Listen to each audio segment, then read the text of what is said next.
Pasamos a la octava pregunta de nuestro catecismo de San Pío X.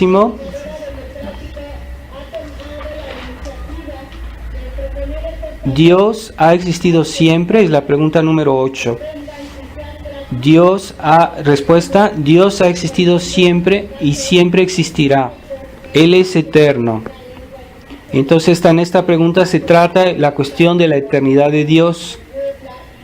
La eternidad, que también es mal comprendida por muchos católicos, no es como se concibe habitualmente.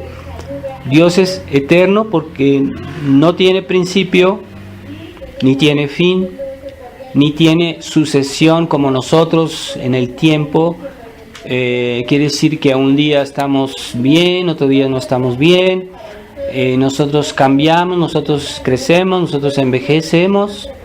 Mientras que en Dios no hay sucesión, siempre es igual, perfectamente igual. Entonces, esa es la eternidad de Dios, que está fuera del tiempo, mientras que nosotros estamos en el tiempo y estamos sometidos a las cosas que puedan pasar en el tiempo, buenas o malas. Por eso todo se modifica constantemente en esta tierra. Dios es eterno. No quiere decir, a veces se malentiende la palabra inmortal, porque Dios, una persona inmortal, puede ser alguien que tuvo un principio y que no va a morir. Por ejemplo, un ángel o el hombre mismo, en su alma no puede morir, siempre será eterna, porque Dios será inmortal, porque Dios la ha querido conservar para siempre, ¿verdad? Es la voluntad de Dios. Pero no es tanto el ángel como el alma humana, pues tuvieron un principio, entonces son inmortales, mientras que Dios es eterno, ¿no? Entonces hay que entender en ese sentido que Dios no comenzó.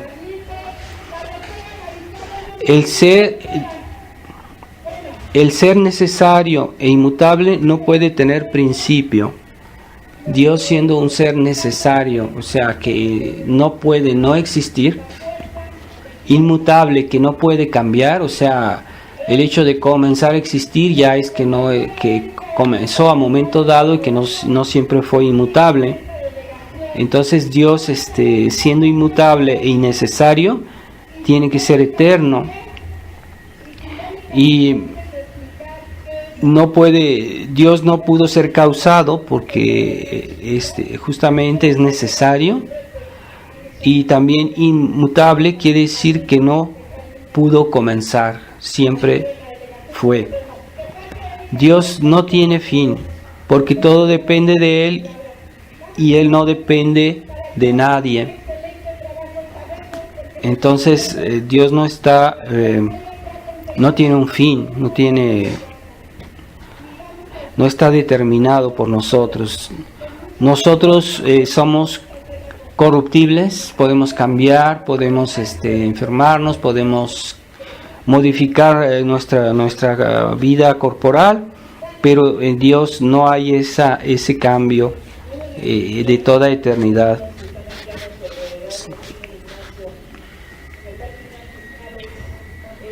Entonces San Agustín decía: deseáis gozar de la eterna gloria, allegaos a Dios que es eterno. Entonces la eterna gloria, nuestra existencia depende de Dios, pues también depende nuestra existencia eterna, y también depende nuestra existencia eterna feliz. Entonces, si queremos gozar de una gloria eterna, debemos acercarnos a Dios, como decía San Agustín, para que Él nos haga participar de lo que Él es. O sea, nuestra vida depende de Dios, nuestra existencia depende de Él. Debemos tomar conciencia de esa dependencia para que tomemos conciencia de la necesidad que tenemos de Dios para mantenernos en una existencia eterna, pero feliz, en la gloria eterna. Dios nos ha hecho de una manera generosa, nos ha hecho participar en cierta manera a su eternidad, al darnos un alma inmortal. Entonces debemos ser agradecidos con Dios, debemos darle gracias de habernos creado. Hay insectos que viven muy poco tiempo, ¿verdad? Que viven incluso unas horas. Hay insectos que nacen y crecen y mueren en pocas horas. Y nosotros, Dios nos ha dado un alma eterna. Debemos saber dar gracias a Dios por habernos hecho participar de eso. Pero debemos ser conscientes que esta alma no basta que sea eterna para que sea feliz. Así que debemos tomar conciencia de nuestra necesidad de hacer algo para ir al cielo. Novena pregunta: ¿Dios lo sabe todo? Respuesta: Dios lo sabe todo y aún nuestros pensamientos. Él es omnisciente. Omnisciente quiere decir que Dios sabe todo. Omni quiere decir todo. Ciente quiere decir que sabe. Dios sabe todo porque es un ser perfectísimo. Entonces tiene una ciencia perfectísima e ilimitada. Si no, no sería perfecto. Entonces un ser perfecto debe tener una ciencia perfecta. Y no solo perfecta, perfectísima. De todo lo que es, por ejemplo, actualmente, ¿no? Todo lo que hay en el mundo, que hay en el universo, todo lo que existe actualmente, Dios lo sabe todo. No solo todo lo que es actualmente, sino todo lo que fue, es decir, todo lo que ha pasado en el pasado desde que el mundo existe, todas las cosas Dios las sabe. De todo lo que será, es decir, el futuro, todo lo que va a pasar mañana, pasado mañana y hasta el fin del mundo y en toda la eternidad, Dios sabe todo. De todo lo que pudiera haber sido, es decir, todas las cosas que no son, que hubieran podido ser y que no son ni serán. De todo lo que toda la ciencia de lo posible, de lo bueno o lo malo, Dios sabe todo. La ciencia de lo posible también, Dios lo sabe todo. De todas las cosas que Él hubiera podido haber hecho y que no hizo, aunque cosas que nunca llegarán a realizarse, pero todo, Dios sabe todo. Siendo infinitamente bueno y perfecto, Él tiene una ciencia infinita de sí mismo. Esa es la gran ciencia de Dios, porque nosotros pensamos que Dios sabe muchas cosas como si para Él fuera muy importante saber todo lo que hay en el universo, en el mundo, pero es lo menos, o sea, es lo que la ciencia de lo que es el mundo y las criaturas es solo un grano de arena comparada al mar, en la ciencia de Dios, porque Dios, siendo un ser infinitamente grande, infinitamente perfecto, infinitamente bueno, lo que Él sabe de sí mismo es algo infinito, mientras que lo que somos las criaturas todas juntas y todo el universo, al lado de eso no es nada. Entonces la ciencia de Dios es sobre todo de sí mismo, de lo que Él es, de lo que Él tiene, de sus perfecciones, de su bondad infinita. Y ese conocimiento que Él tiene de sí mismo, pues sobre todo se refiere a la segunda persona de la Trinidad, que es el conocimiento de lo que es Dios. Y hoy que es fiesta del Espíritu Santo, pues sabemos que el Espíritu Santo es el amor entre el Padre y el Hijo, que es un amor que corresponde a esa ciencia que Dios tiene de sí mismo, y es un amor tan grande, tan infinito, tan inmenso, que es la tercera persona de la Santísima Trinidad. Todo lo creado le es patente, porque está claro, Él está dando la existencia a las cosas. ¿Cómo no va a saber Dios todas las cosas si Él les está dando el ser, les está dando la existencia? Y las cosas no son si Dios no les da la existencia. Entonces, en la medida que son, es porque Dios les da la vida, la existencia.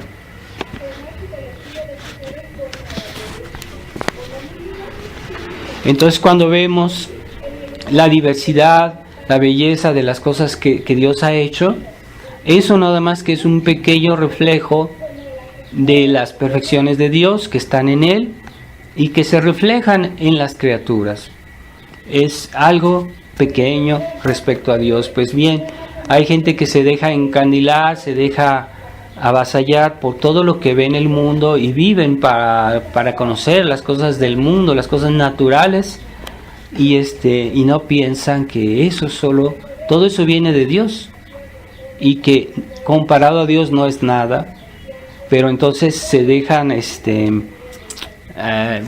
dejan su vida solo para eso, para ese conocimiento humano de las cosas naturales, pero es poca cosa respecto a lo que Dios nos quiere dar en el cielo, que será el conocimiento de lo que Él es. Dios conoce todos nuestros pensamientos. No podemos esconder a Dios un solo pensamiento. También conoce los más íntimos pliegues de nuestra voluntad. Los últimos pliegues de nuestra voluntad, es decir, aquellas, no solo nuestros deseos más íntimos, sino incluso aquellas veleidades, aquellas pequeñas engaños que el hombre hace de sí mismo. El hombre se puede engañar a sí mismo, pero no engaña a Dios. Dios ve perfectamente quiénes somos, qué valemos y qué es lo que amamos y que no amamos. No lo podemos engañar, aunque incluso en cierta medida nos podamos engañar a nosotros mismos, pero a Dios no se le puede engañar. Por eso, Él que sabe todo, a Él que sabe todo debemos hablarle con mucha llaneza, con mucha simplicidad cuando recemos y le pidamos algo. Seamos llanos con Él, porque no como un niño habla a su padre, así debe ser nuestra manera de hablar con Él, porque Él sabe todo. Todos nuestros pecados olvidados, Él lo sabe. Todos nuestros pecados disimulados, a Él le son evidentes. Así que tengamos cuidado cuando pedimos perdón a Dios, cuando nos confesamos, pues no lo podemos engañar, no podemos disimular, aunque a nosotros nos engañemos nosotros mismos, Dios no lo tomará en cuenta.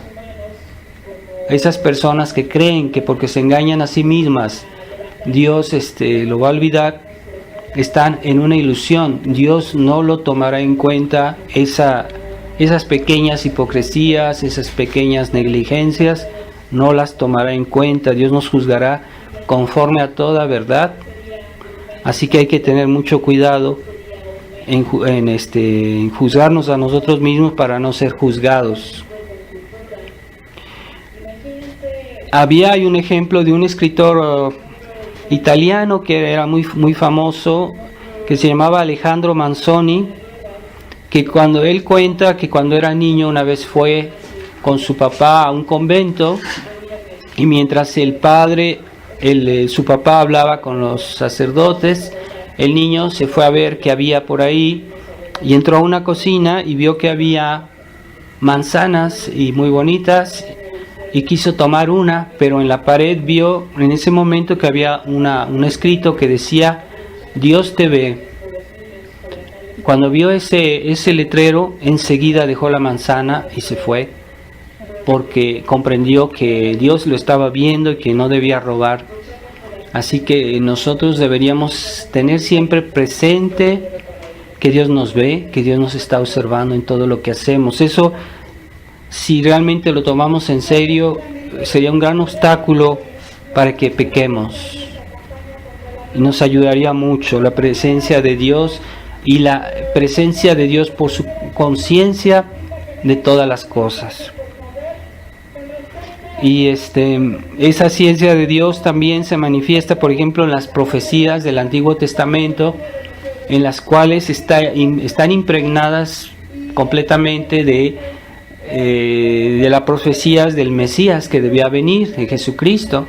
Entonces, en los profetas del Antiguo Testamento, incluso en los ritos del antiguo culto, estaba expresada esa venida futura del Mesías.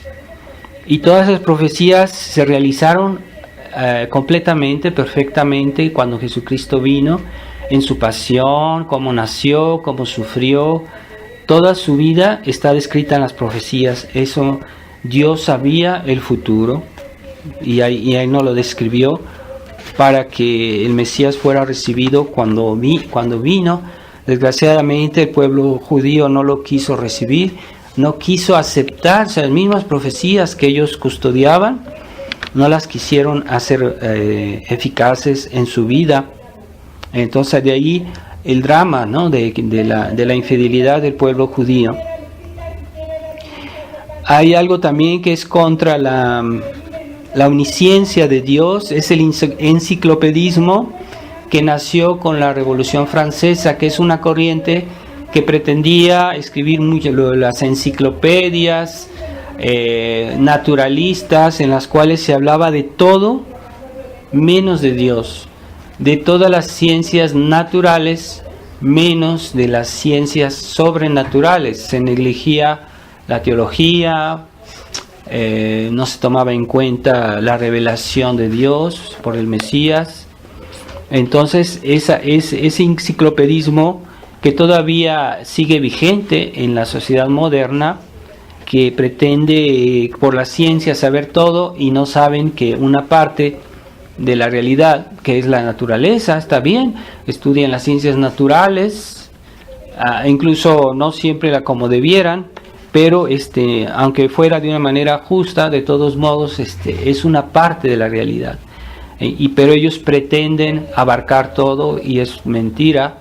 Están omitiendo lo más importante, que es la ciencia de Dios y la revelación de Dios. Y también el modernismo está opuesto a la omnisciencia de Dios, porque al Dios inmutable, porque para ellos toda la realidad religiosa está en devenir, está en constante cambio, y es una obra que siempre se modifica, ¿no? La realidad religiosa, el sentimiento religioso, que es el que modifica la realidad religiosa. Entonces el modernismo está opuesto a un Dios inmutable. Es una mentira, un engaño.